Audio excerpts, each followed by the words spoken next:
70 ఏళ్ల తెలంగాణ ప్రత్యేక తెలంగాణ ఆకాంక్ష సాకారమవుతున్న ఈ సందర్భంలో ఇన్ని వందల మంది దళిత బహుజనులు ప్రాణాలు పనిచేసి సాధించుకున్న తెలంగాణ నిజమైన తెలంగాణ, బహుజన తెలంగాణ, ప్రజల తెలంగాణ రావాల్సిన అవసరం ఇంకా ఉంది.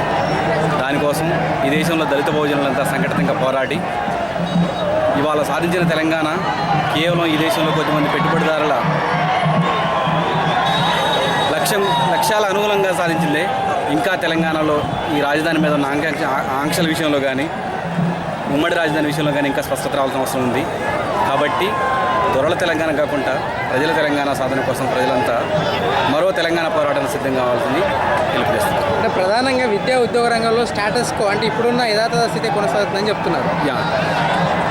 ఈరోజు సాధించుకున్న బిల్లులో చాలా లోపాలు ఉన్నాయి. యూపీఏ ప్రభుత్వం ప్రవేశపెట్టిన ఈ బిల్లులో ఇంకా దళిత బహుజనులకు దామాషా ప్రకారం రావాల్సిన రిజర్వేషన్ల విషయంలో కానీ, ఇక్కడున్న వనరుల పంపిణీల విషయంలో కానీ ఇంకా స్పష్టత లేదు. ఇప్పుడు సాధించుకున్న తెలంగాణ పెట్టుబడిదారీ వర్గానికి మేలు చేసేదే ఉంది కానీ ఇక్కడ దళిత బహుజనులకు కొరిగేదిగా ఉండదని నేను అభిప్రాయపడుతున్నాను.